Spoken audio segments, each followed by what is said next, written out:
Welcome back to News Across Nigeria. We'd like to let you know that channelstv.com has more information for you, and on youtube.com/channelsweb you can watch our videos. You can also watch us on your mobile device via your browser or download the Channels TV app for Android, iOS and Windows devices from their respective stores. Besides giving you access to news updates, the Channels TV and Channels 24 app have an eyewitness feature. You can use that to share pictures, videos, or even news of happenings around you. Just install the app, then tap and swipe to reveal the menu and follow the instructions. In the north, the Katsina state government has begun efforts to construct a boundary between the routes of farmers and herders. The demarcation is part of efforts to bring sustainable and lasting peace to the state in light of the constant farmers and herders clashes. Secretary to the state government, Dr. Mustafa Inua, while speaking at the flag-off ceremony held in Kokar Babangida village in Jibia local government area, advised other states to follow suit.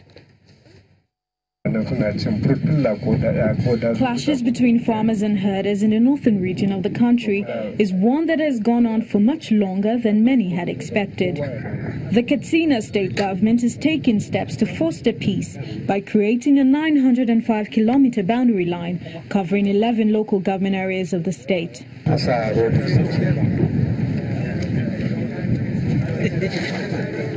What the state government is doing here is what all state government of the federation are supposed to do, especially here in the north where we have large concentration of Fulani moving from one place to the other, which is their culture, which is their tradition, which is their way of life. So without this route, there will never be peace. Because if you go back to history, the causes of the problem we have been having, especially the cattle rustling, banditry, and so on, all started because of this absence of this route. Because these Fulani were invading farmlands, especially before the harvest. To say today is a historic day by making demarcation between where Fulanis can rear their cattle and where the farmers can cultivate their land. It's a very welcome decision. There have been many calls for an end to the crisis, which has left death and destruction in its wake. This move by the Katsina state government has received commendation by the state chapter of the Miyetti Allah Cattle Breeders Association. We are grateful to the Katsina state government for showing its commitment to do the needful to make sure there is peace all over the state. And now that the government have shown seriousness and commitments to doing the right thing, we will also do more to enlighten our people to do only the lawful manner of rearing their cattle, so that there will be peace in the state, in the region, and in the country at large. The decision to build a borderline to keep both parties at bay, ensuring one doesn't encroach on the other's space, seems to be a thoughtful initiative. One the people pray will stem the myriad problems relating to farmers and herders, which often leaves them at the receiving end.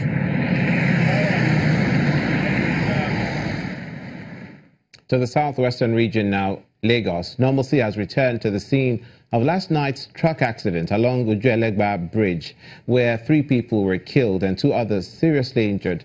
The consignment in the truck is said to have overturned and fallen in 3 buses and a private car under the bridge. Officials of the Lagos State Emergency Management Agency, the Lagos Traffic Management Authority, and the Federal Road Safety Corps were at the scene early enough to rescue those injured and also clear the traffic caused by the accident.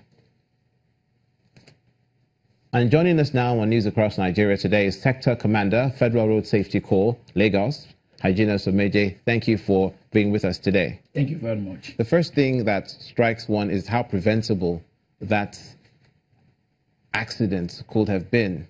A truck with goods on it, the consignment, it's too much, it falls over, it hits people under the bridge. Yeah. It's a terrible situation.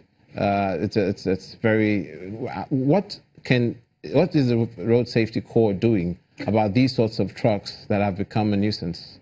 I tell you, that crash could have been prevented from the source where that truck was loaded.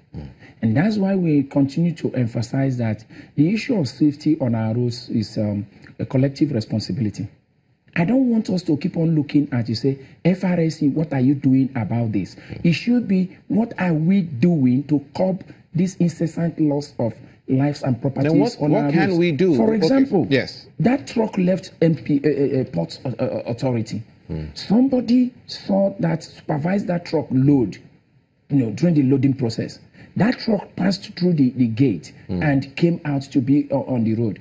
And because they know that enforcement agencies will not really allow them to go far, you could notice that that incident happened around 8 o'clock in the night.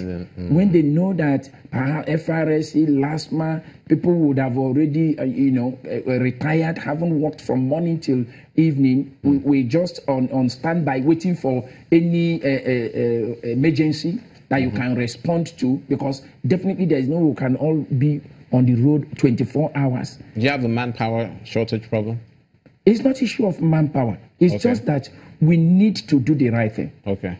In terms of our attitudinal change to the use of the road, right from the driver, right from the truck owner, to all other agencies involved. I don't want us to keep on seeing issues of safety on our roads as FRSC responsibility or LASMA responsibility.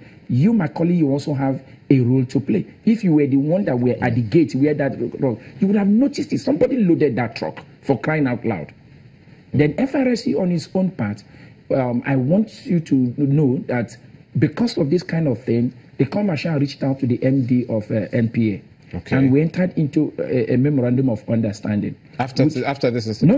Okay. It has been on. That MOU had been there to inspect these trucks even before they enter into the yard. So, but the issue now is that this truck had entered into the yard. He loaded, but he loaded dangerously and hazardously. That was why that thing overturned. Yeah. And the capacity of the planks it was also carrying was more than what the truck could carry. And 3 people are dead because of that now. So it's a terrible thing. And that's where this collective responsibility approach, holistic approach to issues of road safety comes in. That even the man that is loading it will say, oh no, your conscience will tell you this is not correct. The reason why I ask you that you have the manpower issue is because Lagos has millions, we're a growing population, to put it mildly, and Nigeria, as a matter of fact, and this is a federal agency. How can you keep your eye on the ball in all these other issues? And also, people have brought up issues of bridges that are being plied by trucks that are too heavy for those bridges and things like that. Yes. How can you safely monitor? We could keep on doing our regulatory and monitoring function by being at the right place at the right time to ensure that some of these things do not really occur. You recall that this thing didn't start today. There was a time we came up with a master plan that all these trucks, instead of going through the bridges, they should be using the ground lane. And that to Ojuelegba, there is a ground lane that could have been used. And that's why I'm saying that even the driver as himself has a role to play. We must all live up to our responsibilities. That driver had the option of taking the ground lane. And you know that the Ojuelegba Bridge has this curve. Yes. And if you also look at it, and when government put money to do certain things, we do the things we are doing, we don't know the consequence. The handrail, the guardrail of Ojuelegba Bridge have been removed. By who? By us, the people. We went and removed it. So even if the truck is falling, there's nothing that can also weigh this. So it's a multifaceted cause is that also requires a holistic approach on the part of everybody, the driver, the truck owner. And also ask I wish we had more time. The roadworthiness of that truck. Of that truck as well. I wish we had more time, but honestly. With what we are doing with MBA now, sooner than later, these things will be a thing of the past, because the full enforcement on the safety of trucks, minimum safety of trucks that goes into the port and leaves the port, effective 1st of July, we're going to come full stream. Thank you so much. Sector Commander, Federal Road Safety Corps, Lagos, Mr. Hyginus Ameje, on News Across Nigeria, talking to us about road safety. We're going to take a break. When we come back, a cholera outbreak in Niger State.